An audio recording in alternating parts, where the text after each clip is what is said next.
누구나의 마음속에 품고 있는 소원이 하나씩 있습니다. 건강이 아프신 분들은 건강의 회복을 위해서 기도하시고, 또 어떤 분들은 자녀들을 위해서 또 기도하시고, 또 어떤 분들은 육신의 그 연약함 때문에 질병에서 회복되기를 원하는 그 마음을 품고 있는 사람들이 있다는 것입니다. 그리고 또 농사를 짓는 분들에게는 이러한 소원이 있겠지요. 풍년, 그죠? 잘 돼서 거둬지는 그 놀라운 그 은혜. 그것처럼 각자마다 가지고 있는 소원들이 있다는 것이지요. 우리 아이들은 뭐 많은 소원들이 없습니다. 간단한 소원들이 있죠. 장난감을 하는 것과 또 게임을 할 때 엄마가 시간을 더 늘려주는 거, 이런 간단한 사소한 소원들이 있지만, 우리에게 어린아이부터 어른에 이르기까지 모두 다 각자의 소원을 가지고 살아가고 있습니다. 특별히 오늘 본문 사도행전 2장의 내용은요, 믿는 사람으로서 가지려는 그 소원이 있다는 것입니다. 그 소원이 어떻게 이루어지는지 과정들을 이야기하고 있고, 또 그 과정 속에 더 놀라운 그 은혜는 그 소원이 각 한 사람이 아니라 모든 사람들에게 부어짐을 우리 성경을 통해 알 수 있다는 것이지. 소망하는 것은 오늘 본문에 나타난 이 간절한 소원이 우리의 삶 속의 가정 가운데 넘치기를 간절히 소망합니다. 그럼 오늘은요, 숨은 그림 찾기 하듯이 이 소원을 우리가 본문에서 찾아보는 것입니다. 그것들을 함께 나누고 또 각 가정에 넘치기를 원합니다. 먼저 우리 1절 보니까요, 한 마음으로서 그 소원을 기다렸던 사람들이 있습니다. 오늘 본문 1절에 보니까요, 오순절에 많은 사람들이 다 같이 한 곳에 모여 있었다는 것입니다. 왜 모여 있었을까요? 바로 예수님께서 말씀하신 약속하신 것을 기다리라 하는 그 말씀 따라 이 예루살렘에서 예수님의 그 약속을 기다리며 120명이 모여 있었다는 것입니다. 근데 우리가 주목해야 할 단어는요, 다 같이 한 곳에 모여 있었다는 것입니다. 어느 누구 하나 그 소원이 다 다른 것이 아니라 한 공동체가 한 가지의 소원을 바라고 간절히 기도하고 있었다는 것입니다. 특별히 다 같이라는 단어는요, 마음과 뜻이 하나가 되었다는 것이지. 그러니까 방향이 하나라는 것입니다. 오늘 우리 삼목회 우리 모든 성도들 한 분 한 분 우리의 방향이 한 곳으로 향할 수 있는 간절한 은혜가 있기를 소망합니다. 오늘 그렇게 모든 120명이 한 마음을 가지고 한 방향을 가지고 기도하고 있는 것을 볼 수 있습니다. 그리고 더 나아가 우리가 중요한 것은 한 장소에 모였다는 그 의미보다는 한 마음을 품고 한 비전을 가지고 기도했다는 것들이 참으로 중요하다는 것입니다.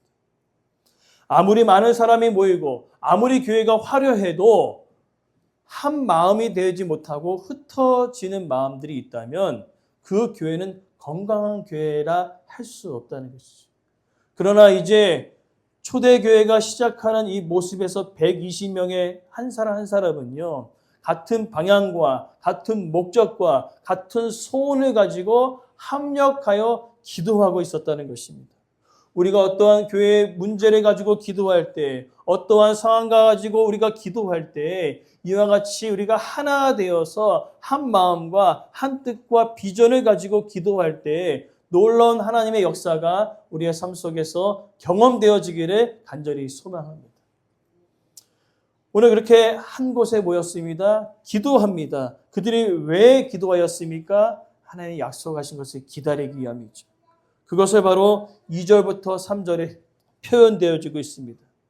하늘로부터 임하였습니다. 그들이 간절히 원했던 한 가지 소원이 무엇이었습니까? 바로 성령의 임하심이었다는 것이죠. 오늘 그 성령의 임하심을 두 가지 표현으로 표현되어지고 있습니다. 강력한 바람과 같이 또 불의 혀같이 갈라졌다고 이야기합니다. 여러분, 성령님이 혹시 눈에 보이십니까? 성령님 눈에 보이십니까? 안 보이지요. 보이지 않습니다.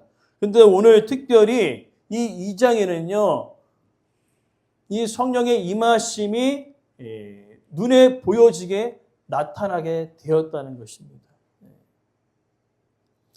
그래서 성령의 그 임하심, 그죠? 성령님은 보이지 않으나 그 성령님의 임하심을 통하여서 나타난 그 결과를 통하여서 사람들이 다 알게 되었다는 것이지요. 아, 성령님이 우리 가운데 임하셨구나. 성령님이 우리 안에 거하시는구나. 오늘 본문을 보니까요, 바람과 같이 임하였다고 이야기하고 있습니다. 기도하는 가운데 강력한 바람과 같이 후 하면서 막 바람과 같이 그 소리가 일어나면서 그들 가운데 임하게 되어집니다. 그리고 더 나아가 오늘 본문에 보니까요, 불과 같이도 임했다고 얘기합니다.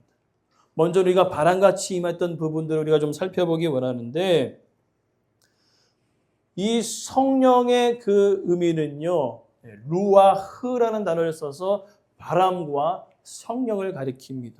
특별히 이제 그 120명 가운데 성령의 바람이 불기 시작하였다는 것입니다. 그래서 이제는 그 성령의 바람이 불기 시작했기 때문에 두 가지를 선택해야 되는 것입니다. 성령의 바람이 임할 때에 피할 것인가, 아니면 성령의 바람이 불 때에 돛을 딱 펼치고 그 바람을 타고 갈 것인가. 오늘 이 120명은요, 성령의 바람을 피한 것이 아니라 돛을 딱 펼치면서 그 성령의 바람을 타고 가는 것을 볼 수 있습니다. 그리고 더 놀라운 것은 불과 같이 임하였다는 것이죠. 마치 불이 막 120명에게 막 흩어져서 각자 다른 그 성령의 임하심이 임한 것이 아니라 한 성령이 흩어져서 120명 가운데 임하였다는 것입니다. 중요한 것은 한 성령이라는 것이죠.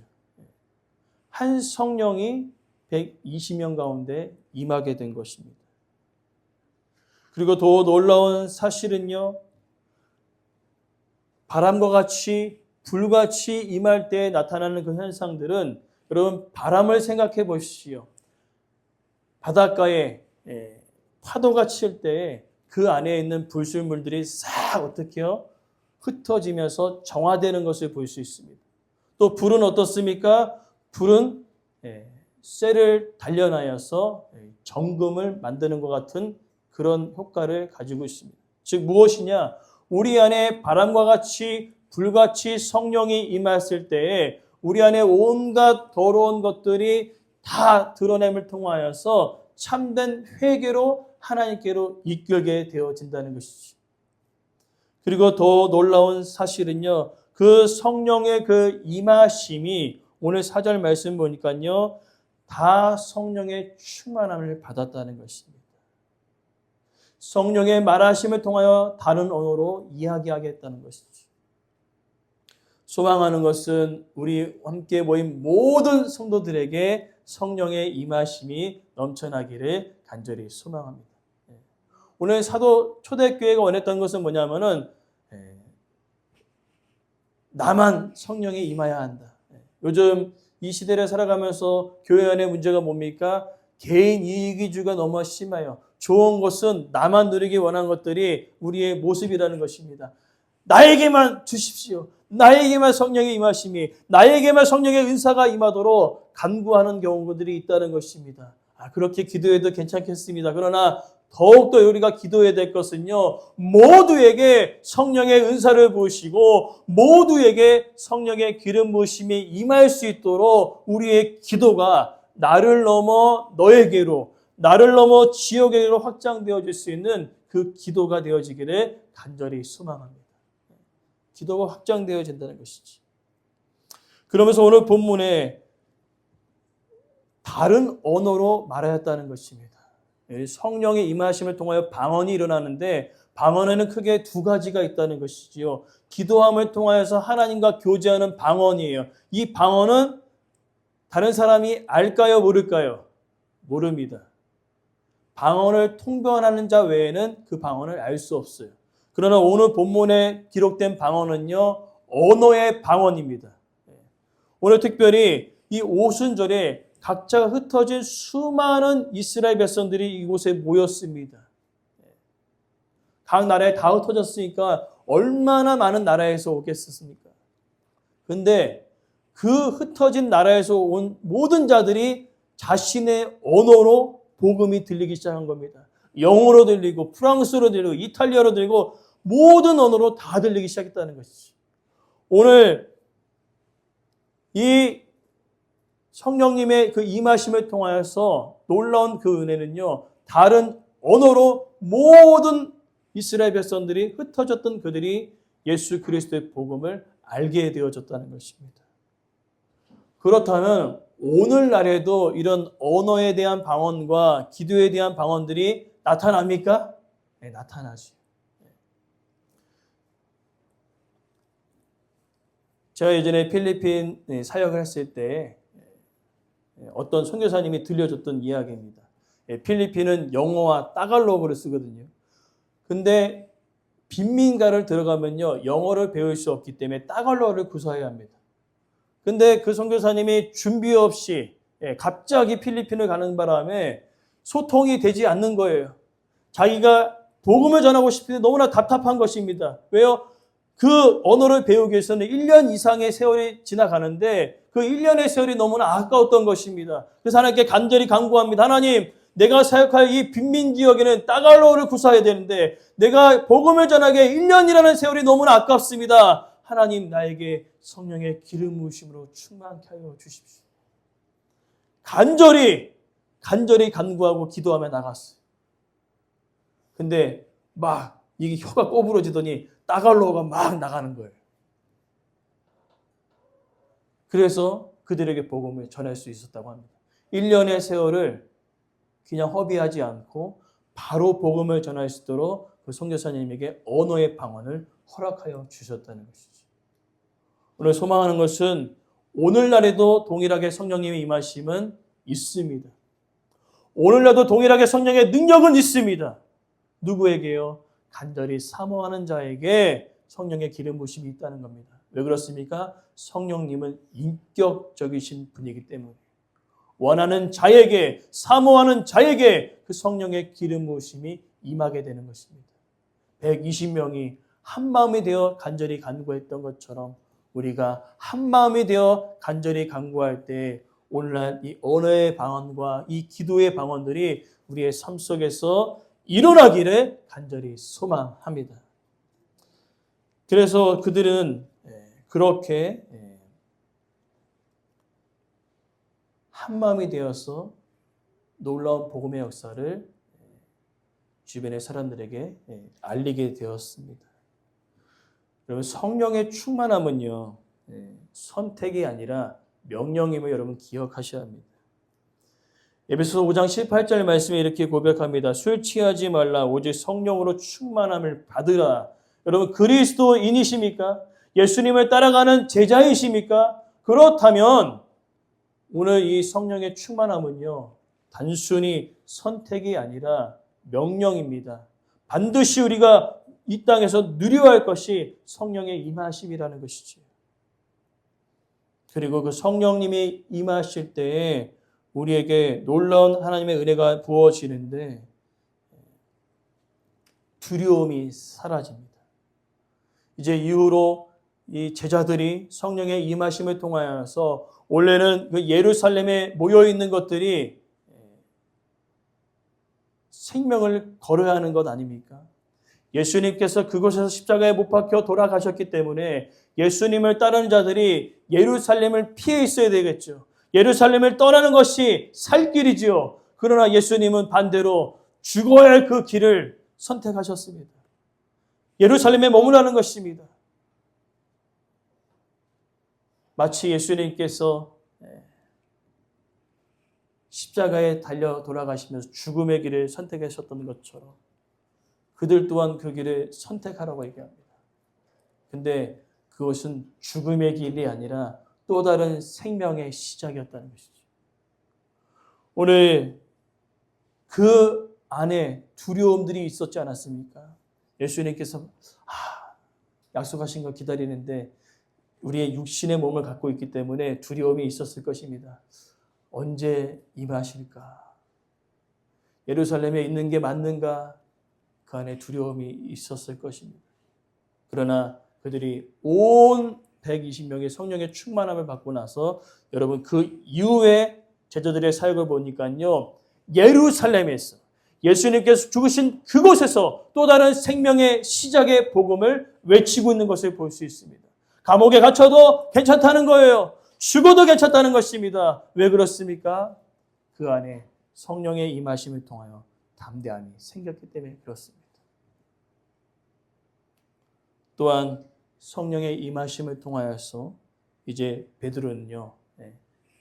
말씀을 인용하여 예수 그리스도를 증거하는 모습들을 보여주게 됩니다.